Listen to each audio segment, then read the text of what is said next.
우리 청년 헌신 예배 가운데서 우리 웨스트민스터 소요일이 칭의는 무엇입니까를 함께 나눠보도록 하겠습니다. 문 33 한번 읽어보겠습니다. 읽겠습니다. 칭의는 무엇입니까? 답. 칭의는 하나님이 값없이 주시는 은혜 행위로서 우리 모든 죄를 용서해 주고 우리를 하나님 앞에서 의롭게 여겨 받아주시는 것인데, 이는 오직 그리스도의 의를 우리의 것으로 계산해 주기 때문이며. 아멘. 자, 다시 한번 보세요. 중요한 것이니까. 칭의는 의롭게 되어진다는 거죠. 의롭게 되어지는 것은 하나님이 값없이 주시는 은혜 행위다. 우리 모든 죄를 용서해 주고 우리를 하나님 앞에서 의롭게 여겨 받아주는 것인데, 오직 그리스도의 의를 우리의 것으로 계산해 주기 때문이며, 칭의는 믿음으로만 받습니다. 자, 오늘 우리가 읽은 이 하나님 말씀 로마서 1장 17절 말씀은 어떤 측면에서는 우리 진도 중앙교회가 탄생한 구절일 수도 있고요, 한 걸음 더 나아가 우리 한국 개신교회가 세워지는 그러한 동기가 되어지는 대단히 중요한 구절이에요. 그래서 오늘 이 청년 헌신 예배 겸 또 오늘 여러분과 함께 이 말씀이 가지는 역사적 의의를 함께 좀 살펴보았으면 좋겠어요. 예수 그리스도께서 이 땅에 오셔서 교회가 세워지고 성령의 은혜를 통해서 저 예루살렘에 초대교회 예루살렘 교회가 생겨나기 시작했어요. 그래서 그 예루살렘 교회가 생겨나고 예루살렘 교회가 이렇게 발전하는 가운데서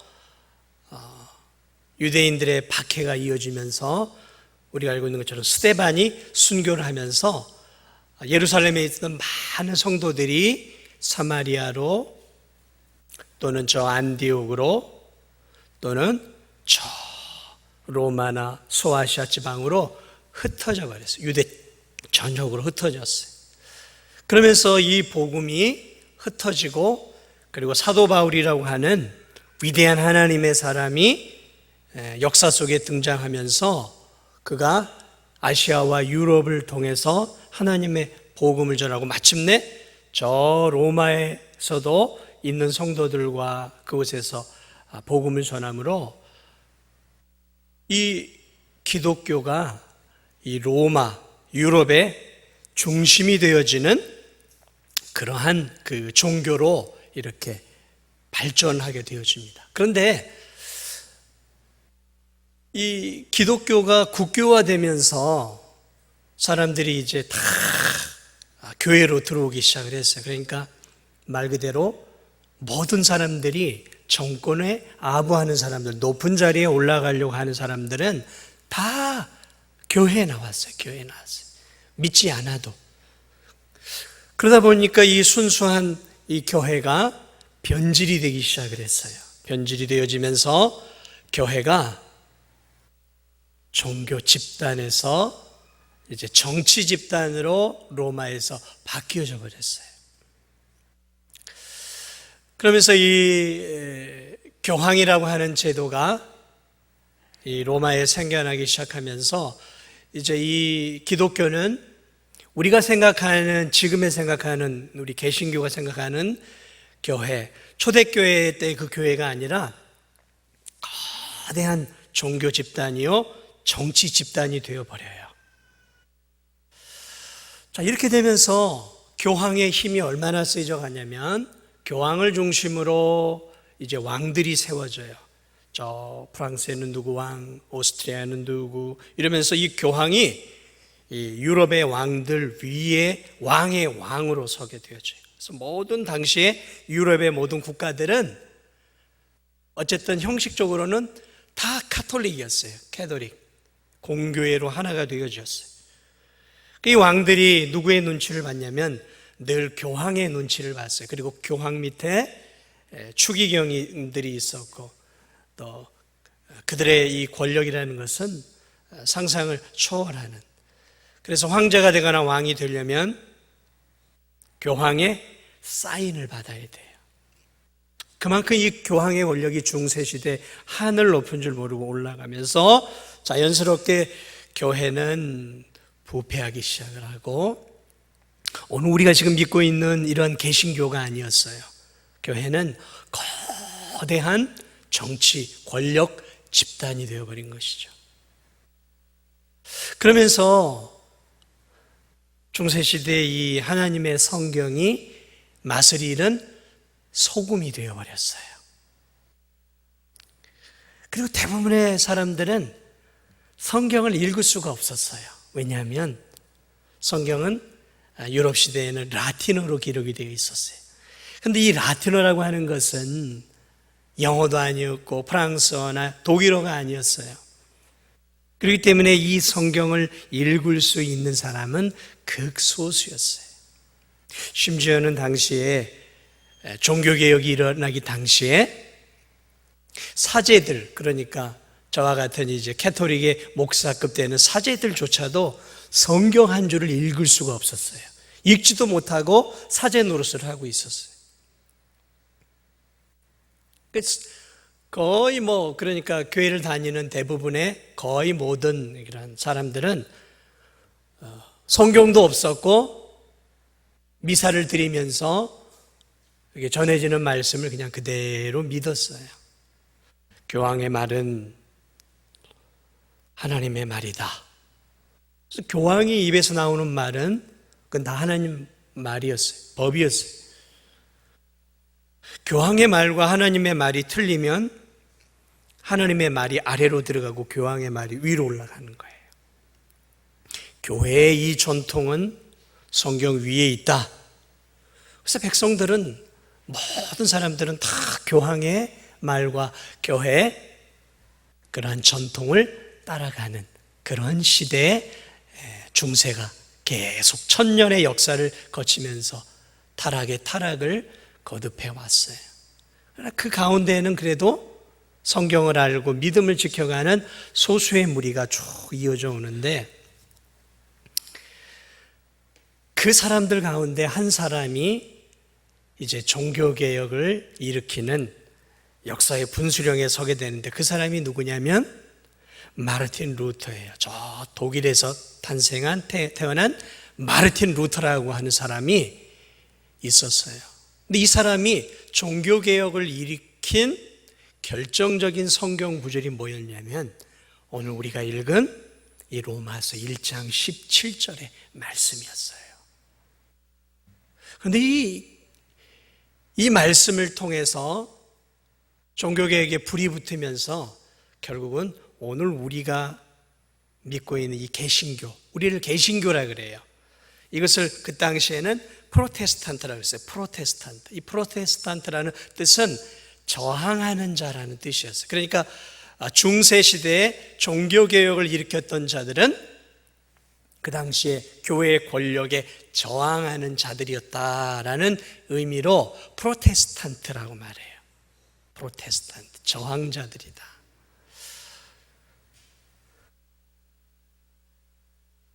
이 로마서 1장 17절이 찬란하게 빛을 발하던 때가 바로 이 종교개혁자 마르틴 루터를 통해서 일어났어요. 오늘 이 1장 17절의 말씀은 이런 말씀이에요. 복음에는 하나님의 의가 나타나서 믿음으로 믿음에 이르게 하나니 오직 의인은 믿음으로 말미암아 살라. 오직 의인은 뭘로 산다고요? 믿음으로 말미암아 산다는 거예요. 믿음을 통해서 의인은 살게 된다는 것이죠. 이것은 중세시대의 혁명과 같은 진리였어요. 그런데 그 사람들이 그것을 깨닫지 못했는데 루터가 그것을 깨닫게 되어지면서 종교개혁이 일어났는데, 이 루터라고 하는 사람은 말 그대로 당시 중세시대에 그냥 평범한 조금 돈을 잘 버는 부모 밑에서 자랐어요. 아버지는 이 루터의 아버지는 내 자식은 좀 법률 공부를 해서 그때나 지금이나 법을 전공하는 사람은 인정을 받고 이렇게 성공의 사닥다리를 올라가는 중요한 위치에 있어. 그래서 내 자식은 좀 법을 좀 공부해서 좀 이런 변호사나 이러한 좀 법학자가 되었으면 좋겠다라는 아버지의 꿈이 있었어요. 그래서 이 루터는 당시 태어나면서부터 캐톨릭 교회에 호적이 이미 올라가 있는, 태어나면서부터 교회 안에서 태어난 사람이었어요. 그래서 그는 자라면서도 자기는 늘 하나님의 자녀라고 생각하며 자라왔던 사람이었어요. 그는 이렇게 성장을 하면서 아버지의 뜻을 이루기 위해서, 법학을 공부하기 위해서 당시에 가장 중요한 학문이 세 개가 있었어요. 하나는 법학, 하나는 의학, 하나는 신학이었어요. 지금도 마찬가지로 굉장히 중요한 거예요. 그래서 이 학문을 하려면 최소 4년 대학에서 일반 학문을 하고, 지금으로 말하면 대학원 같은 데 가서 이제 법학을 하든 신학을 하든 아니면 의학을 하든 이 세 가지를 선택해서 했어요. 그래서 이 루터도 아버지의 권유로 이런 이제 에어푸르트라는 대학에서 가서 이제 문학을 공부합니다. 또 수사학, 이러한 이제 교양 학문을 4년 동안 공부를 하고, 오늘날로 말하면 이제 법학 대학원을 들어가게 되어서 법을 공부하면서 법학도를 꿈꾸는 그러한 젊은이였어요. 그리고 또 자기는 하나님을 믿는 사람이라고 생각했던 사람이었어요.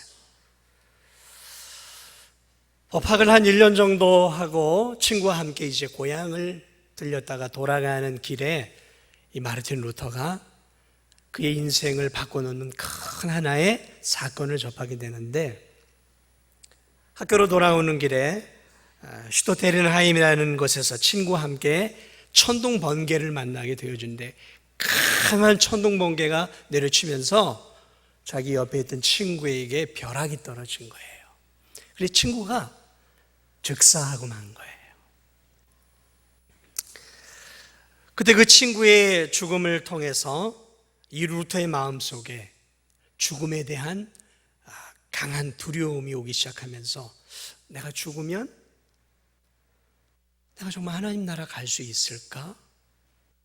그 전에도 그는 죽음에 대해서 고민하고 번뇌하고 내가 천국에 갈 수 있을까라고 막연하게 고민하던 그가 친구의 급작스러운 죽음을 통해서, 죽음이라는 것이 이 젊은이에게 실존적인 진리로 다가오게 되는 거예요.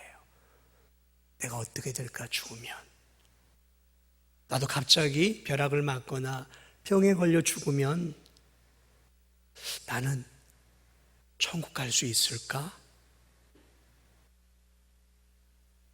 우리 청년들이 젊은 날 고민해야 하는 것 중에 하나가 있다면 이런 고민을 해봐야 되는 거예요. 내가 젊은 날에 하나님이 나를 불러갔을 때 나는 천국 갈 수 있을까?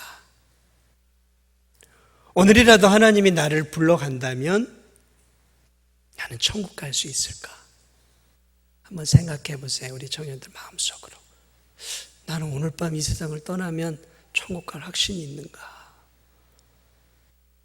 이 마틴 루터라고 하는 이 젊은이의 마음속에 내가 어떻게 해야 천국을 갈 수 있을까? 어떻게 해야 거룩하신 공의로우신 하나님의 그 하나님 앞에 내가 의롭게 서서 천국 갈 수 있을까? 그게 고민이 시작된 거예요. 그러면서 이 루터의 마음속에 법학에 대한 의욕이 사라지면서 그 마음속에 영혼의 문제를 고뇌하게 돼요. 그러면서 그 당시에 대학만큼이나 많이 있었던 수도원으로 들어가 버려요. 수도사가 되어야 되겠다. 수도사가 되어야 되겠다. 그래서 다니던 대학을, 법학을 포기하고 그가 학교 옆에 있는 그러한 수도원으로 들어가, 거기서 이제 은자수도원이라고 하는 그곳에서 그 당시로 그 수도원은 굉장히 고행과 금식과 자기를 절제하는 강한 훈련을 하는 그 수도원에 들어가서 그가 이제 하나님 나라에 들어갈 수 있는 사람이 되기 위해서, 대단한 결심이죠.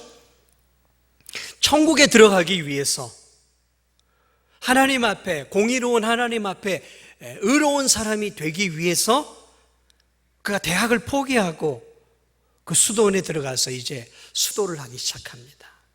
성경을 읽고 또 철저하게 거행을 하고 금식을 밥 먹듯 하면서 하나님 앞에 깨끗한 사람, 천국에 들어갈 수 있는 그런 깨끗한 사람이 되기 위해서 무진장 애를 많이 써요. 그리고 마음속에 음란한 생각, 젊은이니까 그러나 세속적인 생각이 들면 고해성사를 하기 위해서 신부를 찾아가서 신부님, 제가 이런 더러운 마음을 품었습니다 하고 매일같이 신부를 찾아가서 고해성사를 하고 용서를 구해요. 고해성사를 다 해주면서 네 죄가 사했다 이제 돌아서면 또 잠깐은 마음이 편한데 또 마음속에 그런 마음이 들어요. 고해성사를 해주는 신부가 야 이제 그만 와 너 정도면 잘하고 있는 거야. 그러나 이 루터의 마음속에는 하나님이 아마 마음을 주셨던 것 같아요. 이 루터의 마음속에는 여전히 나는 이렇게 살아서 천국 갈 수 없어. 공의로우신 하나님, 이 구약에 나타난 이 율법을 제대로 지키지 못하는 내가 어떻게 천국을 갈 수 있겠는가? 나는 하나님 앞에 서면 지옥행이야라는 그러한 철저한 자기 자신을 바라보면서 고행을 하고 무릎에 피가 나도록 무릎으로 계단을 올라가면서 고행을 하고 하나님 앞에 그러한 고행을 통해 자신의 죄를 덜어보고 금식을 통해 굶주림을 통해 자신의 몸을 학대해 가면서 이렇게라도 내가 해야 하나님 나라에 그래도 부족하지만 들어갈 수 있지 않겠는가라고 몸부림을 쳐요. 그래서 그가 나중에 하나님을 만나고 예수님을 만나고 나중에 이런 고백을 해요. 내가 만약에 예수 그리스도를 만나지 못하고 그 수도사 생활을 계속했다면 나는 아마 몸이 상해서 빨리 죽었을 것이다.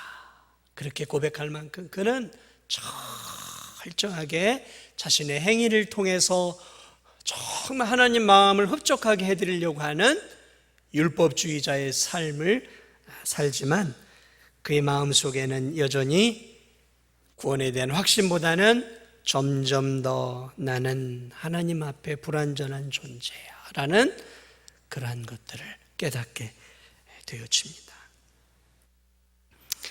그러한 가운데서 그가 성경을 접하고 성경을 연구하기 시작해요. 당시에 그 수도원에서 성경을 읽거나 연구하는 사람이 수도 원장 외에는 아무도 없었어요. 수도 사람들. 근데 그는 일찍이 놀랍게도 하나님의 은혜 안에서 중고등학교 시절에 이미 라틴어를 터득했어요. 그래서 라틴어를 가지고 성경을 읽기 시작하면서 성경에 관심을 기울이기 시작해요. 그러면서 서서히 성경에 빠져들기 시작하면서 이 중세의 가장 탁월한 신학자였던 어거스틴을 만나게 돼요. 책을 통해. 그리고 성경을 계속해서 공부하면서 성경을 통해서 그가 이제 성경 쪽으로 연구하면서 이제 성경을 통해 신학 박사 학위를 받게 되면서 비덴베르크 대학에 성경을 가르치는 교사가 되어져요. 교수가 되어져요. 그러면서 여전히 확신 없이 성경을 가르치는 그냥 교사가 되면서 시편을 가르치면서 거기서 하나님의 공의를 발견하고 하나님의 공의를 통해 구원을 얻는다는 진리를 깨닫게 되어지면서 야, 하나님의 공의를 통해서 구원을 받는 길이 이미 있었구나라는 것들을 깨닫게 돼요. 그리고 시편을 연구하다가 이어서 로마서를 이제 연구하게 돼요. 그리고 이 로마서를 연구하는 가운데 이 1장 17절을 그가 연구하는 가운데서 놀라운 진리를 깨닫게 되죠. 하나님의 공의라는 것은 나를 정죄하고 나를 심판하는 하나님의 공의만 있는 게 아니었구나. 그는 늘 하나님의 공의를 율법, 구약시대의 율법의 공의로만 생각을 했어요. 그래서 그 하나님의 공의 앞에 누가 온전하게 설 수 있겠는가? 그래서 그 하나님의 공의는 그에게 늘 두려움이었어요. 그런데 로마서 1장을 보니까 뭐라고 되어 있냐면, 복음에는 하나님의 의가 나타나서 믿음으로 믿음에 이르게, 아니 하나님의 의를 통해 믿음을 갖게 되어지고 그 믿음으로 생명을 얻는다.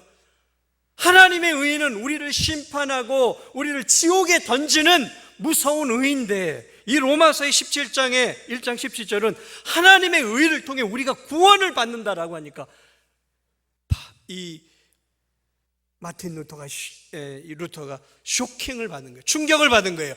어떻게 의를 통해 우리가 구원을 얻을 수 있는가? 그러면서 이 성경 17절을 연구하면서 그 하나님의 의는 복음 안에 있는 의라는 사실을, 복음, 십자가의 복음 안에 있는 의라는 사실을 깨닫게 되면서,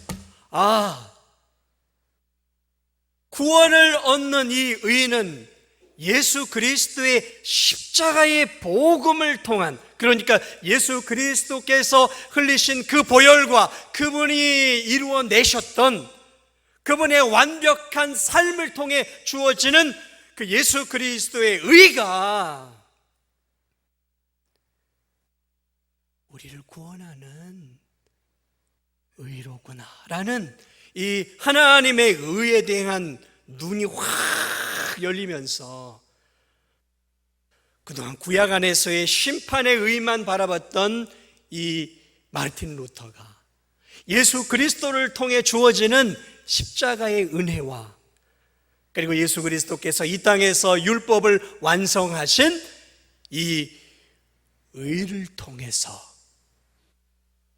내가 죄 용서함을 받을 수 있는 길을 하나님께서 열어놓으셨구나, 그 놀라운 진리를 깨달으면서 무엇을 깨닫게 되었냐면, 교황이 잘못 가르치고 있었구나.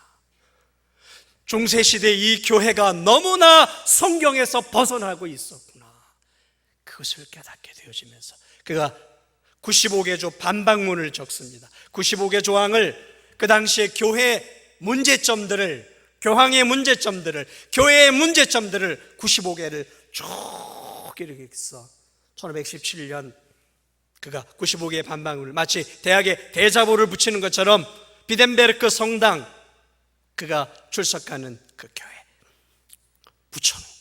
붙여놓으면서 종교 개혁에 불이 붙기 시작한 거예요. 불이 붙기. 그 루터를 불붙게 하고 루터의 영적인 눈을 뜨게 했던 그 구절이 무엇이냐? 오늘 이 로마서 1장 27절의 말씀이었다는 거죠. 하나님의 의, 하나님의 의가 어떻게 만족이 되었는가? 여러분, 하나님의 의를 어떻게 만족시킬 수 있겠어요? 중세시대에는 사람이 구원을 받으려면 고행을 해야 돼요. 금식도 해야 돼요. 그리고 끊임없이 사제에게 찾아가서 자신의 잘못을 사제에게 고해야 돼요. 지금 우리처럼 우리가 하나님께 죄를 용서함을 달라, 그렇게 구하는지, 사제에게 가서 내가 이러한 죄를 지었습니다. 사제가 듣고 있다가 그래, 네 죄를 이렇게 용서해 주마. 너 금식 며칠 더 하고 이렇게 해. 그럼 네 죄는 용서됐어. 그럼 아멘 하고 이제 고걸항하고 자기 죄가 용서. 그러니까 사제가 하나님을 대신하는, 죄를 용서해 주는 사람이었어요. 사제가 하나님의 말씀 위에 교황이 있었어요.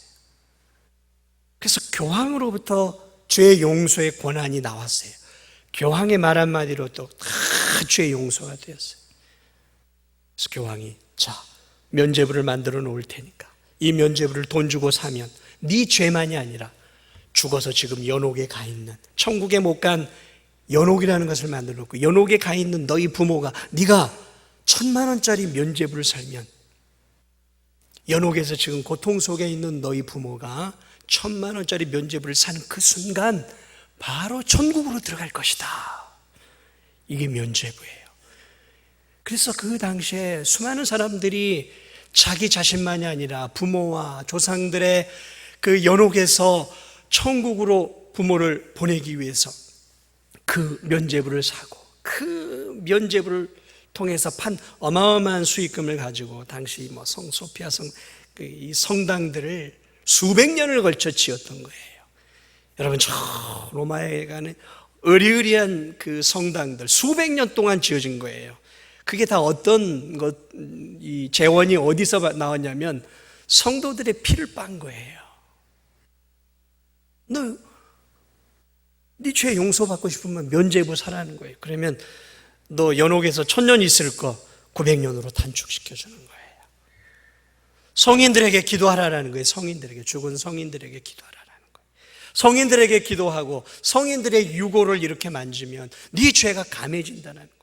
그래서 지금도 천주교에 가면, 저런 유명한 성당에 가면 성인들의 유골이 있어요. 교회 안에 머리 해골 같은 것들을 놔두고 죽은 머리카락을 놔두고 그것을 이렇게 만지고, 그러면 내 죄가 줄어든다라는 거예요. 이 루터도 성경을 통해 예수님을 만나기 전에는 안나라고 하는 성인을 굉장히 숭배하고 마리아에게 기도를 더 많이 했어요. 마리아에게. 이 루터도. 그래서 예수님은 무서운 분이었고, 중세시대에 예수님은 심판하시는 무서운 분이었어요. 그러면 이 무서운 예수님을 피할 수 있는 길이 무엇이었냐? 마리아였어요. 마리아. 그 성모 마리아. 그래서 이 성당이나 이런 데 가면 여전히 마리아는 어른이지만 예수님은 어린아이나 아기의 모습이 있어요. 왜? 마리아가 조정할 수 있는 어린아기나 아이의 모습. 이게 뭐냐면 다 거기에는 함축적인 의미가 있어요. 마리아에게 부탁하고 마리아가 더 예수보다 높다라고 여기는 거예요. 그리고 중보자 마리아에게 지금도 기도를 많이 해요. 예수님은 무서운 분이니까. 그래서 루터도 그랬어요. 그런데 이 로마서 1장 17절을 보면서 아니구나, 무릎이 깨지도록 수십일간의 목숨을 다하는 금식도 선한 일도 예배를 드리고 다른 사람에게 행하는 선행도 나를 구할 수 없다라는 것을 루터는 철저하게 알았던 사람이에요. 그런데 그러면 어떻게 구원을 받을 수 있는가라고 절망 가운데 있던 그가 이 로마서 1장 17절을 통해서 구원의 빛을 보게 된 거예요. 아, 하나님의 은혜구나. 구원이라는 것은 내 공로와 행위와 노력이 아니라 하나님의 은혜구나.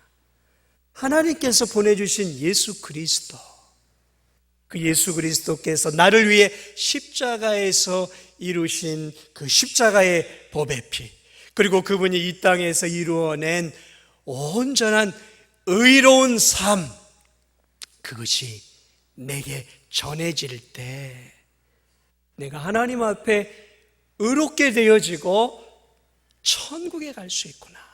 그리고 그 예수 그리스도께서 이루신 그 십자가의 은혜와 의가 나에게 어떻게 전달되어지는 것인가? 오늘 성경을 보니까 오직 의인은 믿음으로 말미암아, 하나님이 주신 그 믿음을 통해, 믿음으로 그 사실을 내가 아멘하고 그 믿음을 통해 받아들이기만 하면, 내가 뭔가를 하는 게 아니라 하나님이 나에게 주신 그 믿음으로 그 놀라운 그리스도의 공로를 아멘 하고 내가 믿음을 통해 받아들이기만 하면 구원을 얻는구나. 이 놀라운 진리를 루터가 깨닫게 되어지고, 그러면서 95개의 반박문을 통해서 종교개혁의 불이 붙기 시작하면서 천주교에서 오늘 우리가 믿고 있는 이 개신교가 루터와 칼빈을 통해서, 칼빈의 원래 이름은 프랑스 사람이에요. 칼뱅이에요. 칼뱅. 원래 이름은 칼뱅이에요. 칼뱅을 통해서 오늘 우리가 믿고 있는 이 개신교가 이 말씀 안에서 자리를 잡고 종교개혁이 일어나서 지금의 개신교가 태동을 하고 그것이 유럽을 거쳐 미국을 거쳐 오늘 이 대한민국까지 오게 되었지. 그렇기 때문에 우리는 어떻게 보면 이 루터의 후예인 것이죠. 우리는 어떻게 보면 이 로마서 이 1장 17절의 후예인 거예요.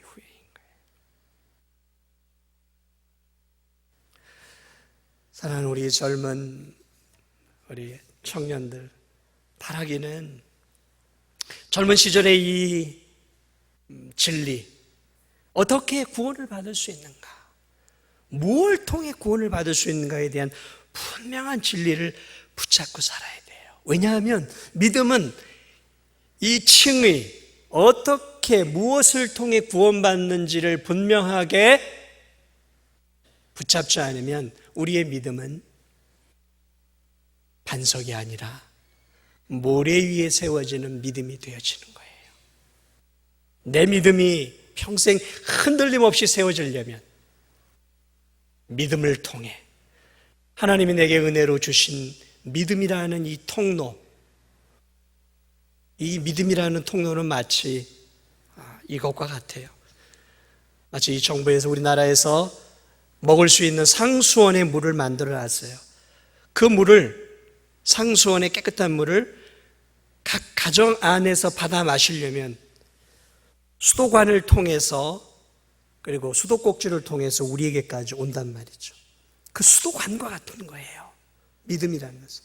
하나님이 주신 그 광대한 생명을 우리 개개인이 가정에서 그것을 우리의 것으로 만드는 방법이 뭐냐면, 믿음이라고 하는 수도관을, 말씀이라고 하는 이 믿음이라고 하는 수도관을 통해서 하나님이 주시는 예수 그리스도의 무한한 생명을 우리들이 우리의 것으로 빨아들일 수 있다는 것이죠. 그래서 믿음은 수도관과 같은 거예요. 개개인의 수도관이에요.